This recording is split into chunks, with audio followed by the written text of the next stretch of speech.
마태복음 15장 21절로 39절 말씀 가지고요, 주여 불쌍히 여기소서라는 제목으로 함께 말씀의 은혜 나누도록 하겠습니다. 오늘 본문은요, 아주 아름다운 사건인 가나안 여인, 수로보니게 여인 사건과 장애인들을 고친 사건, 그리고 칠병이어로 4,000명을 먹이신 사건이 연속적으로 기록되어져 있습니다. 이 사건들은요, 마태와 마가만 기록하고 있습니다. 이 너무 유명한 사건들이라 이것들을 하나하나 따로따로 취급하여 해석할 수도 있지만, 저 개인적으로는요, 이 세 가지 이적이 한 세트로 한 가지 교훈을 엮어서 우리에게 알려주고 있는 것이 아닌가라고 생각을 합니다. 먼저 본문을 관통하는 키워드가 있습니다. 여러분 한번 찾아보실까요? 본문을 관통하는 키워드가 무엇이겠습니까? 이때 눈치 빠르신 분들은 제목을 볼 것입니다. 그렇죠? 22절 보면요, 나를 불쌍히 여기소서라는 가나안 여인의 고백이 나오고요, 이어서 32절을 보시면은 내가 무리를 불쌍히 여기노라라는 예수님의 고백이 나옵니다. 이 두 고백 사이에 불쌍한 인생들이 모두 들어 있음을 우리는 볼 수 있습니다. 수로보니게 여인과 귀신 들린 그 어린 딸, 그리고 예수 앞에 나온 수많은 장애인들, 그리고 사흘이나 굶주린 가련한 사람들이 모두 이 불쌍한 사람들 안에 포함되어져 있는 것입니다. 오늘 본문을 통해서 우리는 우리 인생이 어떤 불쌍한 상황 가운데 놓였는지를 깨달을 수 있습니다. 깨달아야 합니다. 또한 동시에 그 불쌍한 상황에서 어떻게 우리가 구원을 얻을 수 있는지를 오늘 본문을 보면서 발견하는 것이 오늘 우리가 해야 될 일입니다. 그렇다면 첫 번째로 오늘 본문을 먼저 살펴보면서 지금 우리가 어떤 상황에 있는지를 한번 살펴보기를 원합니다. 먼저 예수님은 갈릴리 지역을 떠나 두로와 시돈 지방으로 가셨다라고 21절에 나와 있습니다. 이 이방인 지역에 유대인 랍비인 예수께서 가셨다라는 사실을 굉장히 받아들이기 힘들어하는 학자들이 있습니다. 그래서 어떤 학자들은요, 그저 예수님이 그 두로와 시돈 그리고 이 이스라엘의 그 지경, 딱 갈림길에 그 국경 지대에 머물렀다라고 해석하려는 사람들이 있는데요, 오늘 마태가 기록한 기록을 보십시오. 두로와 21절에 시돈 지방으로 들어가시니라고 정확하게 표현을 하고 있습니다. 실제로 예수님은 또 요한복음에 보면 사마리아 여인을 찾아가는 것을 주저하지 않으셨죠. 보통 유대인들은 사마리아를 거쳐가기 싫어서 이렇게 돌아가거든요, 예루살렘에서 여리고를 갈 때. 그런데 예수님은 주저없이 사마리아를 향해서 가셨던 것입니다. 여러분, 그러므로 예수님이 이 이방 지역에 들어가지 않았다라고 해석하는 학자들은 조금 잘못된 해석이라고 할 수 있죠. 분명히 마태의 표현대로 그 이방 지역인 시돈과 두로에 들어가셨습니다. 자, 그렇다면은 왜 예수님은 그 이방 지역으로 가셨을까요? 아마도 예수님은 제자들과 함께 그 지중해 해안 도시로 가서 휴가를 취하려고 했던 것 같습니다. 얼마 전까지 정적들과 논쟁을 하면서 그런 어떤 이 텐션이 있지 않았습니까? 그리고 수많은 사역들을 하셨기 때문에 쉬시려고 아마도 시돈과 두로 지역을 갔을 것이다 라고 보고 있고요. 이것에 대해서 마가가 정확하게 7장 24절에 표현하고 있습니다. 한번 읽어볼까요? 예수께서 일어나사 거기를 떠나 두로 지방으로 가서 한 집에 들어가 아무도 모르게 하시려 하나 숨길 수 없더라. 왜 그 지역으로 가서 한 집에 들어갑니까? 아무도 모르게 하려고. 이제 너무 이 이스라엘 지역에서 유명해지시니까, 다 알아보니까 이제 한적한 다른 타 지역으로 가서 아무도 못 알아보는 곳에 좀 쉬시려고 했던 거예요. 그러나 뭐라고 마가가 보고하고 있습니까? 그렇게 하시려 하나 어떻습니까? 숨길 수 없더라. 이놈의 인기, 이거인 거죠. 그 인기가 이방 지역을 가도 예수님을 다 알아보고 예수님을 사람들이 찾아왔다라는 것입니다. 여기 나오는 지중해 바닷가 도시인 시돈과 두로는요, 구약 시대 예전부터 굉장히 유명했던 도시들이죠. 여러분 아시죠? 심판에 대해서도 나오고 그 하나님의 심판을 피할 수 없는 도시로도 나오고요. 그 전에 보면은 솔로몬 왕이 이 두로와 시돈의 히람 왕으로부터 성전을 지을 백향목을 제공받았어요. 그래서 3만 명의 일꾼들, 이스라엘 사람들을 이렇게 로테이션 하면서 그 두로와 시돈으로 보내서 백향목을 이렇게 걷어가지고 그것을 이 이스라엘로 가져오는 그런 일을 했던 것이 바로 시돈과 두로인 것입니다. 또 이 시돈과 두로가 굉장히 유명한 지역인데요. 그것은 별로 안 좋은 곳으로 연결되어져 있습니다. 이스라엘 역사상 가장 악한 여성이었던 이세벨이 바로 이 두로 출신입니다. 시돈 출신입니다. 한번 볼까요? 열왕기상 16장 30절 그리고 31절입니다. 같이 읽어보겠습니다. 오므리의 아들 아합이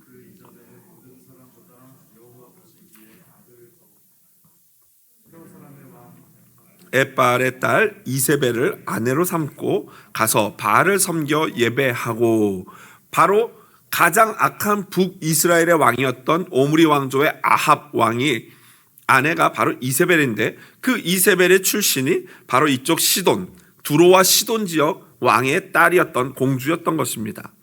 여하튼 예수님은 정적을 피하려고 재충전하려 그 지역을 시돈과 두루, 지중해 해안가 도시를, 여러분 지중해 얼마나 좋습니까? 그 지중해 해안가 도시를 가셨지만 너무나 유명해서 도저히 예수님의 존재를 숨길 수가 없었던 것입니다. 그때 가나안 여인 한 명이 나타납니다. 마태는 그저 가나안 여인이라고 오늘 기록하고 있는데요. 마가복음 7장 26절에 보면은 헬라인으로 수로보니게 족속이다라고 기록하고 있어요. 여기서 나오는 이 헬라인은요, 그리스 사람 헬라인을 얘기하는 게 아니고 모든 이방인을 가리키는 그러한 단어로 헬라인, 이방인과 동의어로 쓰고 있습니다. 그리고 정확한 그녀의 족속이 바로 수로보니게라는 족속인 것이죠. 그 가나안 여인, 수로보니게 여인이요, 예수님에 대해서 어떻게 소문을 들었는지 몰라도요, 예수님을 찾아와서 큰 소리로 자신을 불쌍히 여겨달라고 소리를 칩니다.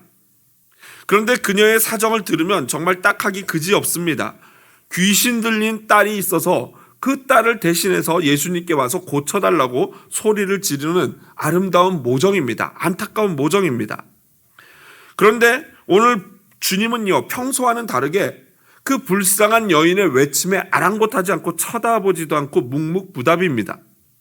얼마나 이 상황이 곤란해 보였는지 제자들조차 23절에 보니까, 주님, 제발 저 여자가 저 뒤에서 시끄럽게 하니까 빨리 이렇게 어떻게든지 해서 좀 보내주십시오 라고 요청을 합니다. 아마도 어떤 요청을 했냐면 그 뒤에 예수님의 답변으로 봤을 때 그녀 소원 들어서 빨리 보내주세요 라고 요청을 제자들이 했던 것 같습니다.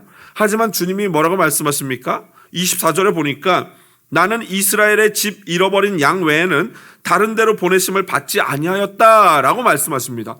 어떻게 보면 굉장히 국수주의적이고 민족주의적인 그런 폐쇄적인 그러한 민족관을 보여주는 듯한데, 여러분 아시다시피 그런 것이 아닌 것을 아시죠? 여하튼 그 여인은 이제 하다 못해 직접 예수님 발 앞에 와서 엎드려 절하고 자신을 도와달라고 예수님께 간청합니다. 그러자 예수님이 뭐라고 답변하십니까? 26절입니다. 같이 한번 읽어보겠습니다. 대답하여 이르시되 자네의 떡을 취하여 개들에게 던짐이 마땅하지 아니하니라. 여러분 이 26절의 답변에 대해서 여러분 어떻게 생각하십니까? 만일 이런 예수님의 말씀을 직접 내가 존경하고 내가 좋아하고 내가 도움을 요청하려고 왔는데 그 랍비로부터, 그 목사님으로부터 이런 얘기를 듣는다면은 여러분 과연 우리가 시험에 안 빠질 수 있을까요?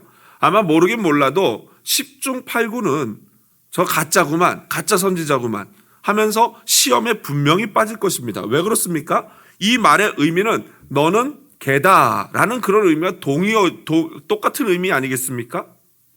여러분 우리는 분명히 시험에 들 것입니다.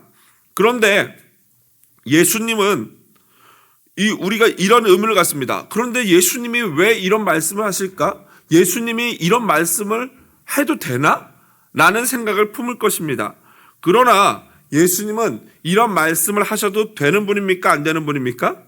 되는 분이십니다. 그럴 수 있어요. 분명히 예수님에게는 무슨 의도가 있는 것 아니겠습니까? 이제 우리 성도들의 얘기나 다른 사람들의 우리 성도들도 마찬가지고 다른 기독교 다니는 성도들의 대부분이 마찬가지인데요. 설교에서 막 은혜를 받다가도 말 한마디에 이렇게 상처를 받거나 마음이 이렇게 확 닫혀버리는 경우들이 있습니다. 여러분 그런 경우도 있지 않습니까? 어떤 단어 하나로 이렇게 상처를 받는 경우. 예전에 어떤 성도님 얘기 들어보니까 이 목사님이 이 주보를 보시면서 이제 그 헌금 왜 뒷자리 70불 5, 6전 이렇게 나오지 않습니까? 이런 걸 보시면서 목사님이 그렇게 권면을 했나 봅니다. 기왕 내시려면은 그냥 끝자리 맞춰 내시면은 이거 헌금 개수하는 성도님들이 편하시지 않겠느냐라고 이 말씀을 했다고 해요. 설교도 아니고 광고에. 여러분 그러면 그 말씀 어떻게 들으면 됩니까? 그냥 그렇구나 들으면 되는데 그런 말에도 성도님들은 상처를 받더라고요. 아니 헌금을 내는데도 그렇게 내지 말라고 또 말씀을 하시냐 이렇다는 거예요. 그래서 참 이게 굉장히 다양하구나라고 생각을 했어요.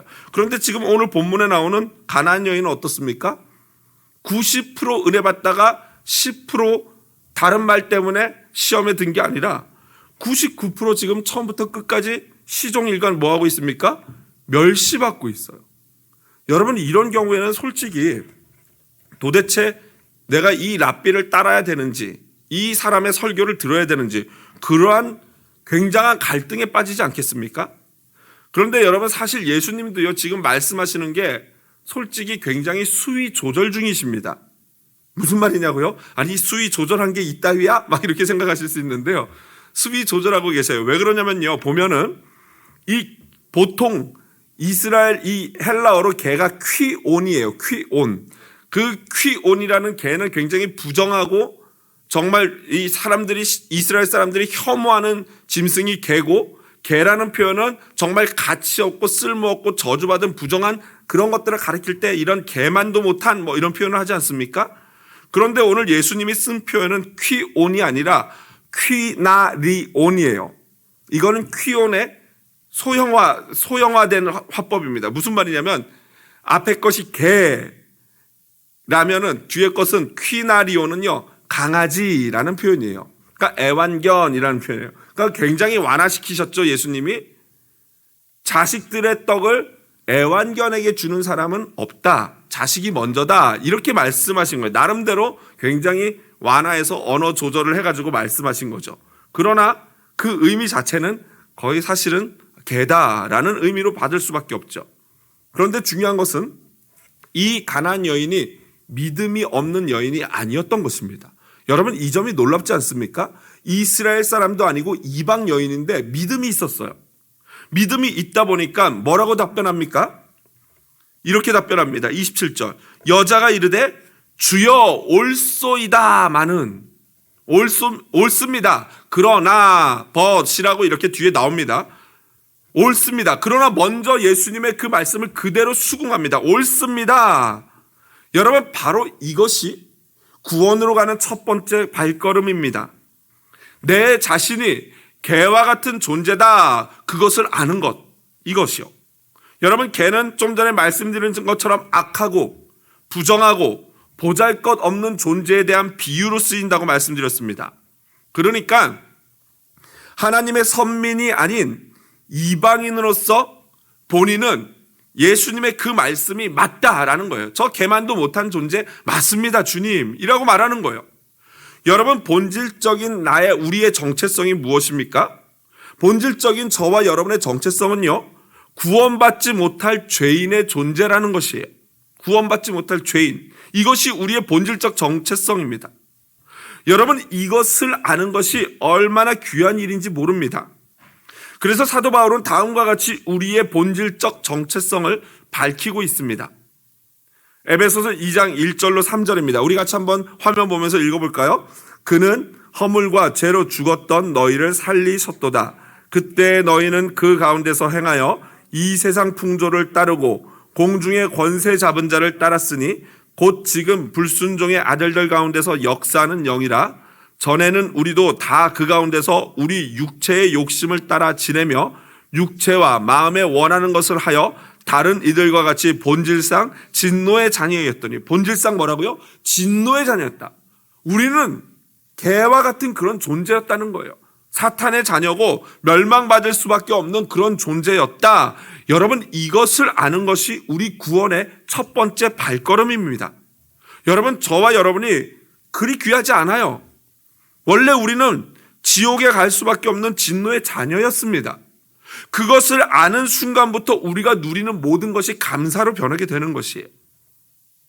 두 번째로, 마태는 우리 인생은 어떻다고 표현하고 있냐면요, 바로 29절, 31절, 그리고 오늘 본문 전체에서 표현하고 있는데요, 귀신 들리고 장애가 있으며 굶주린 존재가 바로 저와 여러분의 상태다라는 것입니다. 다시 말씀드립니다. 귀신 들리고 장애가 있으며 굶주린 존재가 바로 우리다라는 것입니다. 오늘 마태는 가나안 여인의 딸이 흉악하게 귀신 들렸다라고 기록하고 있죠. 마가는요, 마가복음을 보면 더러운 귀신 들린 어린 딸이라고 기록합니다. 한마디로 매우 위험하고 심각한 아주 안 좋은 상태로 귀신이 들려 있는 것이 분명합니다. 이러한 모습은요, 바로 우리 인류의 모습을 대변하고 있습니다. 에덴에서 아담과 하와 이후로 귀신이 우리 세상 가운데 권세를 잡기 시작했죠. 아담과 하와가 귀신 들린 겁니다. 이거는 비유적인 거예요. 신학적으로 말씀드리는 게 아니라 제가 비유적으로 표현을 하는 겁니다. 실제로 우리 세상에 귀신 들림이라는 사건들이 있지요. 실제로 여러분 귀신 들린 자들 보신 적이 있습니까? 그거 경험하신 분들은 아실 거예요. 굉장히 소름 끼치고 특이합니다. 그리고 성경에 나온 거와 굉장히 많이 일치하는 것을 볼 수 있습니다. 굉장히 그런 사람들은 안 됐고 불쌍합니다. 그런데 오늘 제가 말씀드리고 싶은 것은 이 장면, 이 귀신 들린 어린 딸을 통해서 오늘 우리가, 내가, 온 인류가 사탄으로 말미암아 죄의 권세 아래 눌려 있는, 즉 영적인 의미에서 귀신 들렸다라고 제가 표현하고 싶은 것입니다. 한마디로 사탄의 지배 아래 있는 이 상태, 그게 바로 저와 여러분의 상태다라는 것입니다. 또한 29절부터 31절을 보시면요, 등장하는 장애의 상태가 등장하고 있습니다. 이 마가는요, 같은 이 장면을 기록하는 7장 31절부터 37절에 그 유명한 에바다 사건을 기록해요. 예수님이 귀머거리고 이 말 못하는 자를 찾아왔을 때 그 사람의 귀에다 손을 넣고 막 이 혀에다가 침을 발라주시면서 에바다 하니까 그 사람의 열렸다라는 그 사건만 기록하고 있는데요. 오늘 마태는 그 한 사람뿐만이 아니라 수많은 육체적인 장애를 가진 자들이 예수 앞에 나왔음을 고스란히 보여주고 있습니다. 이 수많은 장애인들이 예수 앞에 나온 이것은요, 결국에는 우리의 상태를 고스란히 반영하고 있습니다. 원래는 정상적이고 에덴에서 아름다운 상태로 하나님과 깊은 친교와 교제를 나누는 것이 바로 우리 성도들인데, 우리 자녀들인데, 사탄으로 말미암아 인생에 죄가 들어오면서부터 수많은 장애들이 생겨나게 된 것입니다. 그래서 마태는 특별히 오늘 이 부분에 보면 딱 장애인들만을 강조하여 기록하고 있음을 29절부터 31절에 볼 수 있습니다. 여러분, 아무리 의학이 발전해도요, 현대에도 장애 같은 경우, 예를 들면 절단된 이 장애라든가, 완전히 이 앞을 못 보는 장애라든가, 귀가 먼 장애, 이런 것들은 완전한 회복이 현재도 불가능합니다. 한마디로 구부러지고 어긋난 우리 인생, 우리의 상태가 고스란히 드러나는 게 바로 이런 육체적인 장애인 것이죠. 세 번째 우리의 상태는요, 칠병이어로 불리는 사건을 통해서 우리 인생이 얼마나 굶주려 있는 존재인지를 보여주십니다. 혹자들은요, 이 마태가 기록한 이 칠병이어 사건을 오병이어 사건과 헷갈려서 중복 기록한 것이 아니냐라고 주장하고 말하는 자들이 있습니다. 그러나 그것은 너무나도 어리석은 일이죠. 여러분, 마태복음 16장 9절에서 10절 한번 보십시오. 바로 옆이죠. 오늘 본문 바로 옆인데 보면은 예수님이 직접 말씀하시죠. 믿음이 작은 자들아 어찌 떡이 없으므로 서로 논의하느냐. 너희가 아직도 깨닫지 못하느냐. 떡 5개로 5,000명을 먹이고 죽은 것이 몇 바구니며 떡 7개로 4,000명을 먹이고 죽은 것이 몇 광 줄였는지 기억하지 못하느냐. 분명히 예수님께서 5병이어와 7병이어를 구분해서 말씀하고 계십니다. 분명히 다른 사건이죠. 여러분, 이 5병이어와 7병이어는 굉장한 차이점들이 있어요. 먼저 떡의 개수와 물고기의 크기입니다. 5병이어는 5개의 떡과 2마리의 물고기였다면 7병이어는 7개의 떡과 2마리의 물고기인데 그 물고기는 굉장히 작은 물고기였어요. 그래서 사용한 단어가 다릅니다. 또한 그것을 먹은 사람의 숫자죠. 5병이어는 몇 명이 먹습니까? 성인 5,000명. 그래서 한 2만 명 될 것이고요. 7병이어는 성인 4,000명. 그러니까 그것도 거의 2만 명 비슷하게 되겠지만 분명히 남자 숫자 5,000명, 4,000명 차이가 있습니다. 그리고 남은 조각도 차이가 있습니다. 5병이어는 12바구니가 남았다 그랬어요. 그리고 7병이어는 7광주리가 남았다 그랬어요. 뭐가 더 많이 남았습니까? 5병이어가 숫자, 바구니라는 숫자는 5병이어가 12바구니로 더 많이 남았죠. 그러나 여기 나오는 7광주리, 완전 숫자죠. 7 숫자도 완전히 풍성히 먹이고도 완전하게 먹이고도 남는 그 하나님의 은혜의 풍성함이 광주리라고 스피리다스라고 표현되는데요. 이 스피리다스는요, 바울이 회심을 하고 나서 다메섹에서 전도를 하다가 유대인들이 그를 죽이려고 하니까 제자들이 그를 광주리에 밤에 달아 내려서 도망시킵니다. 그때 사용한 단어가 이 동일한 광주리 스프리다스예요. 그래서 여러분 사도행전 9장 25절 한번 볼까요? 같이 한번 화면 보면서 읽어보겠습니다.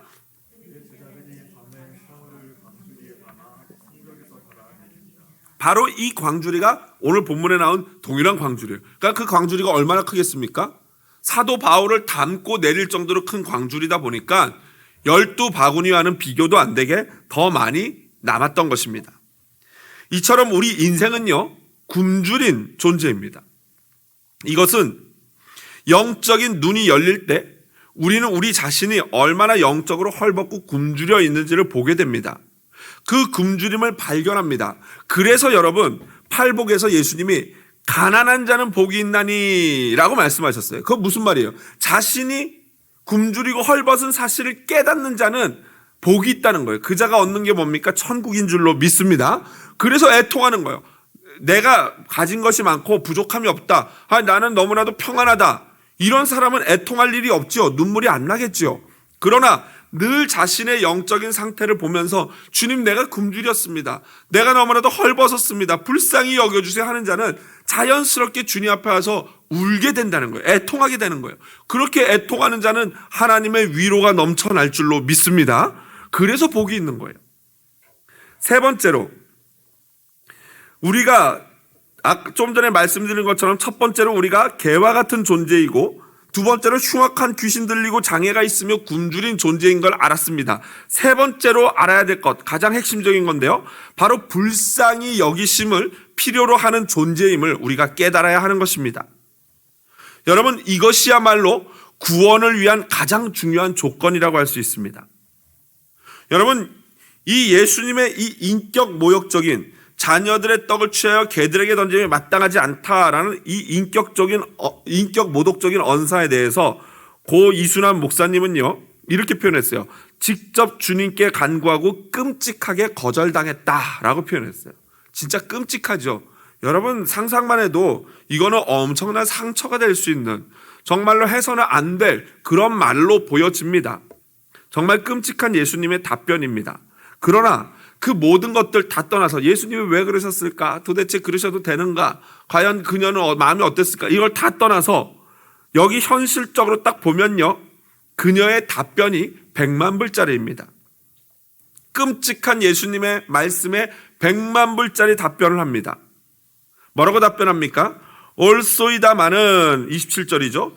개들도 제 주인의 상에서 떨어지는 부스러기를 먹나이다. 여기서 말하는 부스러기는 무엇입니까? 보잘것없는 거예요. 그런데 이 여인의 믿음이 얼마나 뛰어난지 아십니까? 주님의 은혜가 얼마나 큰지 주님, 당신의 자녀들에게 주실 거 다 주십시오 라는 거예요. 다 주셔도 됩니다. 저는 그 상에서 떨어지는 부스러기만 있어도 충분합니다 라는 거예요. 여러분, 이 얼마나 놀라운 믿음입니까? 그러니까 하나님의 은혜, 예수님의 은혜가 얼마나 큰지 이 부스러기만 있어도 자신의 딸은 충분히 낫게 될 줄로 믿습니다 라는 믿음의 고백이 그녀의 고백인 것입니다. 얼마나 겸손한 표현입니까? 이러한 믿음의 표현이 여러분 굉장히 중요해요. 이런 믿음이 그냥 마음에만 있다고 해서 되는 게 아니라 실제로 바깥으로 표현되어져 나올 때 그게 진짜 믿음인 것입니다. 마가는 이 표현하는 것의 중요함에 대해서 이렇게 표현하고 있어요. 예수께서 이 말씀을 하시고 어떻게 됐는지를 마가복음 7장 29절에 기록하는데요. 한번 같이 읽어볼까요? 같이 읽어보겠습니다. 예수께서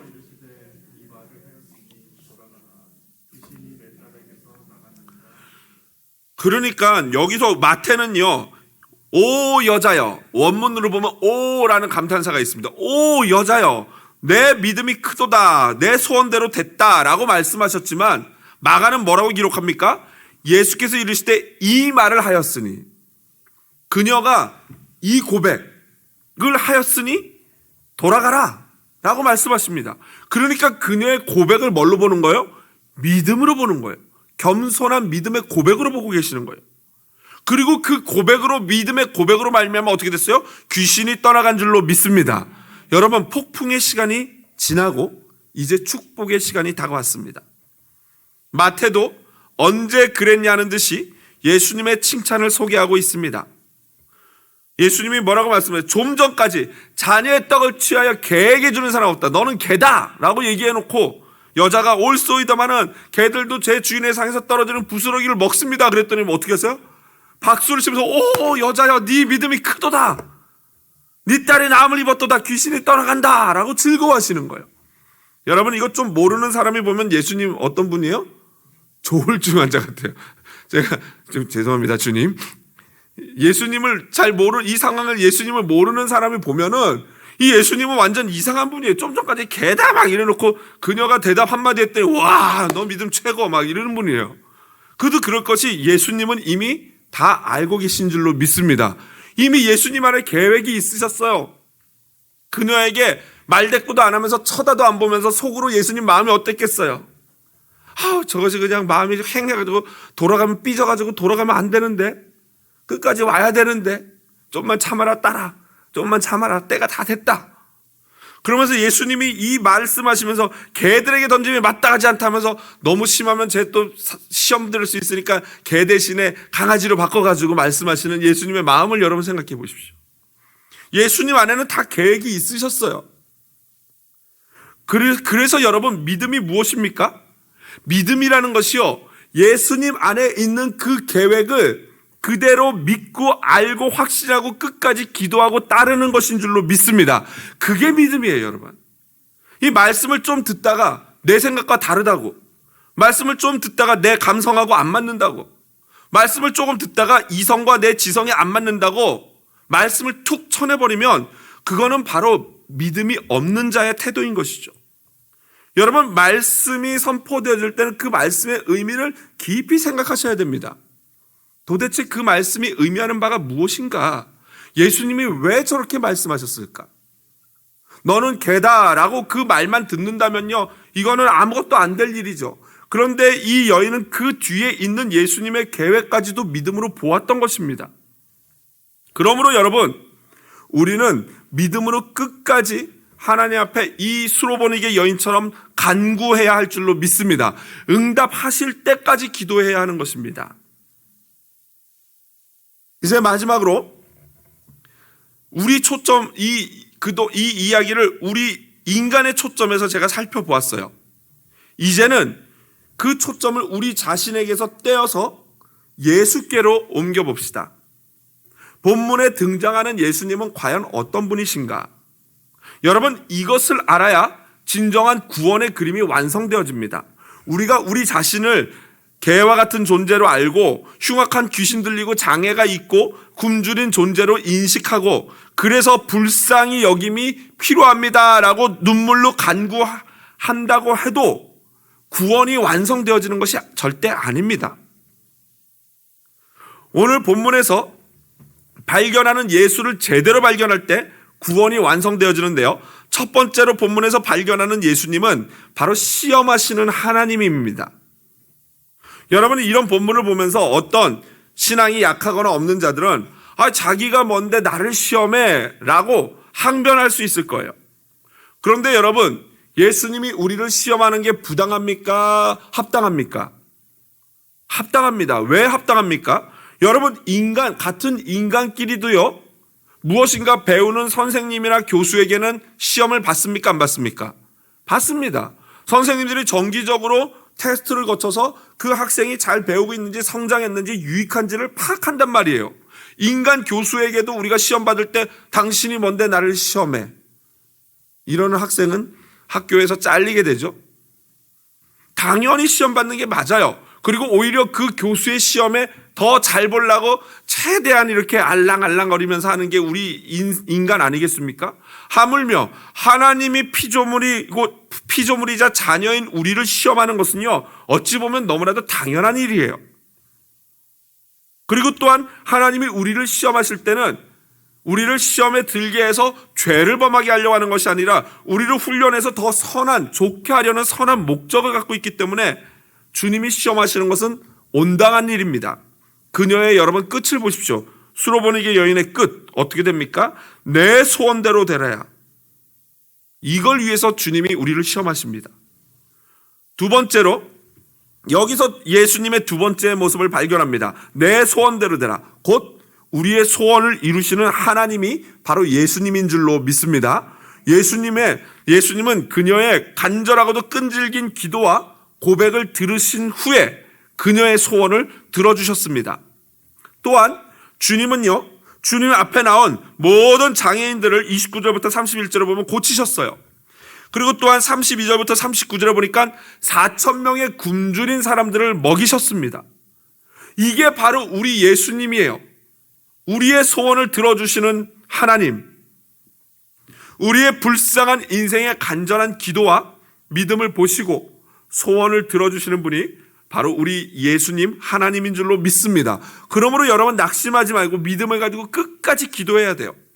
하나님께서는 우리의 소원을 들어주실 줄로 믿습니다. 마지막으로 가장 중요한 것입니다. 우리의 기도나 우리의 믿음이 우리의 소원을, 우리의 구원을 이루는 능력이라고 착각하면 안 됩니다. 여러분 무엇으로 구원받습니까? 질문하면 대부분 우리는 믿음으로 구원받습니다라고 답변해요. 그것이 틀리지 않습니다. 맞는 말이고 신학적으로 옳습니다. 우리가 믿음으로 구원을 받습니다. 그러나 거기서 말하는 믿음으로 구원을 받는다라고 할 때는 그 믿음이 우리에게 구원을 주는 근원적인 능력이라는 의미가 아닙니다. 거기서 말하는 믿음은 그저 도구에 불과합니다. 우리를 구원으로 이끄는 그저 도구, 파이프와 같은 것이 믿음입니다. 그렇다면 우리의 소원을 이루고 구원을 이루는 그 기도와 믿음의 원천적인 힘은 무엇일까요? 32절에 잘 나와 있습니다. 32절 상반절 우리 같이 함께 읽어보겠습니다. 예수께서 제자들을 불러 이르시되 내가 무리를 불쌍히 여기노라. 아멘. 여러분, 이게 바로 우리가 구원을 얻고 우리의 기도가 응답을 받고 우리의 믿음으로 소원을 이루게 되는 원천적인 은혜입니다. 우리를 불쌍히 여기시는 예수님. 여러분, 여기서 불쌍히 여기다라는 표현은요, 원어적인 의미로 창자에서부터 끌어오르는 심정, 애끓는 심정입니다. 창자에서부터 그 자녀를 불쌍하게 여기는 부모와 같은 심정이 바로 불쌍히 여기다예요. 그렇습니다, 여러분. 우리의 기도가 응답되고 우리의 믿음이 강해지고 우리의 소원이 이루어지는 모든 근본적인 원인이 바로 여기 있는 것입니다.